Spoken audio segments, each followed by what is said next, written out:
So welcome to the deep dive. Thanks for joining us today. Yeah, really glad to be here for this one. We are pulling from this incredibly fascinating media hub today, the Ancient Archive Blueprints. Right, founded by Francis Rock. Exactly. And we're looking specifically at their narrative summary, Decoding the Pillars of History. We're zooming in on Pillar 1 today, which they call the tech paradox. It's just a phenomenal collection of research. I mean, the whole mission here is to completely shatter the illusion that the word ancient somehow means primitive. Because it absolutely does not. No, not at all. And their visual identity, the logo, Francis Rock uses it, perfectly sets the stage for what we're talking about today. Oh, the archway. Yeah, I love that design. Right. It's this heavy classical architectural arch, hand-hewn stone that feels distinctly ancient. Like a Roman aqueduct or something. Exactly. But as your eyes follow the masonry up to the top, the rough stone seamlessly morphs into this precise antique gold cogwheel. Which is such a great visual bridge. It takes those ancient foundations and just connects them straight into modern mechanical ingenuity. It really does. And that bridge is super necessary to understand what they call the loading screen theory. Right. So the loading screen theory, the biological processor running between your ears, your brain, has been virtually identical to its current state for roughly 200,000 years. 200,000. Yeah. The hardware has been fully capable of advanced mathematics, complex engineering, abstract physics, all of it this entire time. So the pervasive trope that humanity was just sitting around chipping at flint for 195,000 years and then just, boom, invented civilization out of nowhere. It defies all logic. It really does. I mean, history isn't this straight, upward-sloping line of uninterrupted progress. No, it's a cycle. Exactly. It's a series of these brilliant, high-tech peaks followed by devastating societal resets. Francis Rock uses this amazing analogy in the summary that I think you'll appreciate. Imagine waking up in a house you don't remember building. Oh, that's deeply unsettling. Right, you're completely surrounded by advanced machinery, complex architecture, but you have absolutely no idea how to operate any of it, or even how it got there. Which is basically the current state of the human story. We are sitting inside a civilization built on the remnants of massive, forgotten technological peaks. So today's deep dive is essentially a forensic data recovery mission. We're looking at the artifacts that just shouldn't exist if history was a straight line. And we have to start with the most glaring mechanical paradox of the ancient world. The Antikythera mechanism. Yes, it fundamentally challenges everything we thought we knew about ancient engineering tolerances. So picture this. It's 1901, sponge divers are off the coast of a Greek island, and they pull up a shipwreck. Right, from the Mediterranean? Yeah, and among the statues and the pottery is this lump of corroded bronze. For decades, everyone just thought it was a rusty rock. But then researchers finally put it through modern X-ray tomography. And what do they find? Over 30 interlocking bronze gears. And this thing dates back to somewhere between 150 and 100 BC. Over 2,000 years ago. Yeah. The sheer manufacturing precision to cut those teeth by hand is staggering on its own. But the true paradox is the math encoded into the bronze. They were coding the stars. Literally. This device was a predictive mathematical powerhouse. It calculated complex solar and lunar cycles, and it even tracked the exact anomalous orbital positions of planets like Venus and Saturn. To do that, to track those anomalous orbits, the Greeks had to use differential gearing. Right. They had to mathematically decouple the input speed from the output speed just to calculate these epicycles. I mean, they built a literal analog computer in 100 BC. Which is mind-blowing. But and this is the pushback I always hear, if they had the math and the insight to build a differential gear system, then where are the mechanical clocks? Right. Why didn't we see an industrial revolution in ancient Greece? Exactly. Why was it just this one device? Well, that's the vulnerability of progress. Historians call it the gap. The gap. Yeah. The theoretical physics and precision required for that device were highly compartmentalized. So when the Roman era eventually collapsed, the societal infrastructure that supported that level of specialized engineering collapsed right along with it. So the knowledge just vanished. Completely. The concept of differential gearing did not reappear in Europe for another 1,400 years. 14 centuries of missing data. Yeah. Just swallowed by the sea until we suddenly needed differential gears for, what, modern car axles? Pretty much. It just proves that high technology is incredibly fragile. When a civilization falls, the delicate, highly specialized stuff is the very first to go. Right. So if Greek bronze was too fragile to survive a reset, It really forces us to look at civilizations that designed their tech to be indestructible. Ah, the Romans. The Romans, they didn't bother with delicate gears. They engineered artificial stone. And they did it with a chemical sophistication that modern materials science is only just now starting to figure out. Think about this. We build a concrete overpass or a pier today, and we expect it to last, what, maybe 50 to 100 years? If we're lucky, before the internal rebar rusts, the concrete cracks, and it needs massive repairs. Right. Meanwhile, Roman maritime concrete piers have been violently battered by salt water for 2 millennia. 2,000 years of ocean waves. And they are still rock solid. Which is insane. But a 2023 study out of MIT finally decoded how they did it. The calcium class. Exactly. For decades, archaeologists looked at Roman concrete and saw these little white chunks of lime scattered throughout it. And they just assumed it was sloppy mixing. Like, oh, the Romans just had poor quality control. Yeah, that was the prevailing theory. But the MIT researchers discovered it was actually a highly intentional process called hot mixing. Okay, so what is hot mixing? The Romans were combining pozzolanic ash, which is volcanic dust, with quicklime at extremely high temperatures. So those little calcium clasts weren't flaws at all. They were features. They were the primary feature of a self-healing chemical matrix. Self-healing concrete. That still sounds like science fiction. How does it actually work? It's brilliant. When modern concrete cracks, water gets in the microfissures, freezes, thaws, and destroys it from the inside out. Right. But with Roman concrete, when seawater enters those microscopic cracks, it hits those unreacted calcium clasts.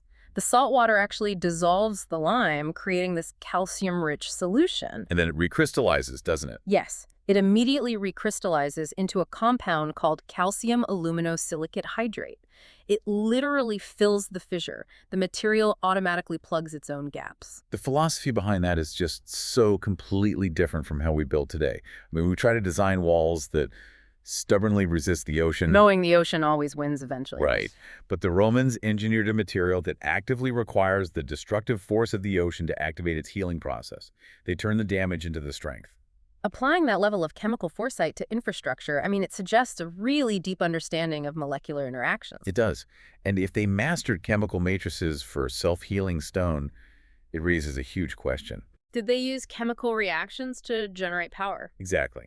Which brings us to a highly controversial artifact, the Baghdad Battery. Oh, this is a fascinating one. Dating back to roughly 250 BC, found in the Middle East, they're these small clay jars. And inside the jar is a hollow copper cylinder. Right, and suspended inside the copper is an iron rod. And the whole thing is capped off with a tight asphalt or by a Tuman seal. From a purely mechanical standpoint, that configuration is a galvanic cell. A literal battery. Yeah. Modern researchers have built replicas of these exact jars, and when they fill them with a highly accessible acidic liquid from that era, like vinegar or fermented grape juice, it reacts with the disparate metals. And it generates a current. Consistently between 0.8 and 2 volts of electricity. 2 millennia before Alessandro Volta supposedly invented the first battery. But of course, the skeptics always push back. They say, without ancient wires or light bulbs, couldn't these just be protective jars for holding sacred scrolls? The scroll jar theory. Yeah, with the metal cylinders just wrapped around the parchment. The problem with that theory is that it totally ignores the physical state of the artifacts. How so? The specific pitting and wear patterns on the metal cores show distinct signs of acid corrosion. It's not just general aging over time, it is localized degradation that is completely consistent with an active battery. Wow. So they were full of acid, actively producing a current. Exactly. The implications of that are massive, especially if you think about electroplating. Oh, definitely. Transferring two prime examples of metallurgical and chemical warfare that defied replication for centuries. Let's start with Damascus steel. 10th century Middle East. Wootz steel blades. The historical accounts of these swords are legendary. Slicing through solid armor, but still keeping an edge sharp enough to cleanly sever a falling piece of silk in midair. And the metallurgical community considered it a completely lost art, until a landmark microscopy study in 2006. Right. Researchers put 16th century Damascus blades under electron microscopes, and they found that the steel contained actual microscopic carbon nanotubes and cementite nanowires. Carbon nanotubes. We use those for aerospace engineering and advanced electronics today. And these blacksmiths were just forging them into swords 1,000 years ago. They basically manipulated matter at the molecular level. Through this highly specific forging cycle, precise thermal control, repeated folding, and the presence of trace impurities like vanadium in the iron ore, they catalyzed these nanostructures. They stumbled into nature's own nanotechnology. They really did. But the tragedy is how it was lost. The specific iron ore mines in India that contained those exact trace elements were eventually exhausted. Right. The resource ran dry.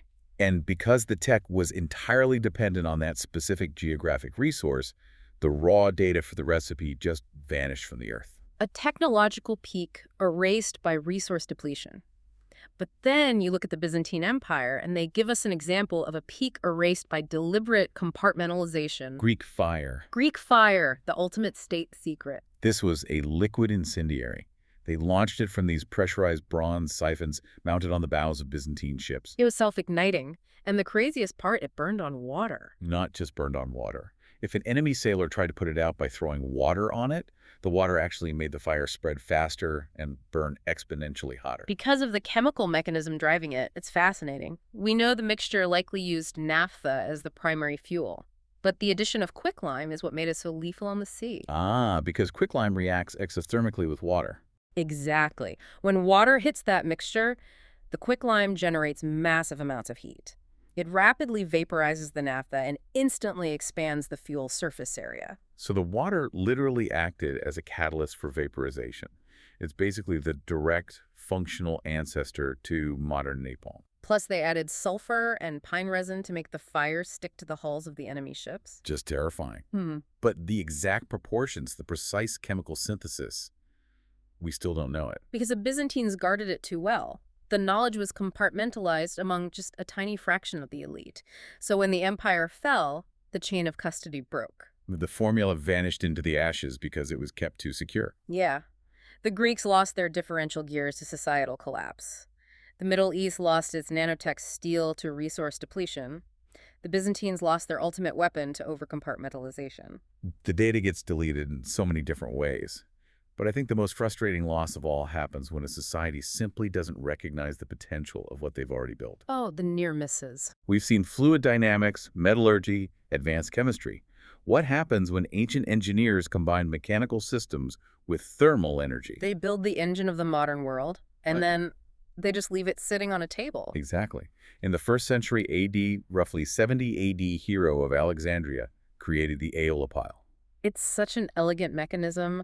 A hollow sphere mounted on 2 hollow pivot points, suspended right over a sealed cauldron of boiling water. And the steam travels up through the pivots into the sphere and escapes through 2 bent nozzles on opposite sides. So the steam forces its way out, creates thrust, and causes the entire sphere to spin rapidly on its axis. By harnessing water vapor, Hero essentially built the world's first working prototype of a radial steam turbine. He demonstrated the physics of action and reaction 1,600 years before Isaac Newton was even born. The power of steam was fully realized, it was mechanically contained, the physics were sound. But the application of the technology, it just completely exposes the psychological gap between invention and industry. Because what did the Romans use it for? Temple tricks. Automated hydraulic temple doors. A fire is lit on the altar, the steam builds pressure, water displaces into a hidden bucket, the bucket gets heavy, and these massive bronze doors swing open. Without a single human hand touching them. Right. So to an ancient worshiper, it looks like proof of the divine. The gods are opening the gates. But to the engineers, it was just high-end theater. The socioeconomic context dictated the survival of the tech. The Roman Empire relied on human labor. They didn't have the economic pressure to replace physical labor with mechanized labor. So the steam turbine remained a temple curiosity. Instead of an industrial powerhouse. But just imagine if they had scaled up the aeolipile, attached it to a drive belt, used it to pump water out of mines or turn massive grain mills. The Industrial Revolution could have started in the year 70 AD. The entire trajectory of human history would have shifted by nearly 2 millennia. It's the ultimate near miss of civilization. So when we synthesize all this research from ancient archive blueprints, it really confirms the cyclical nature of our timeline. History isn't a comforting staircase of constant improvement. It's a wheel. Ancient truly meant masterful.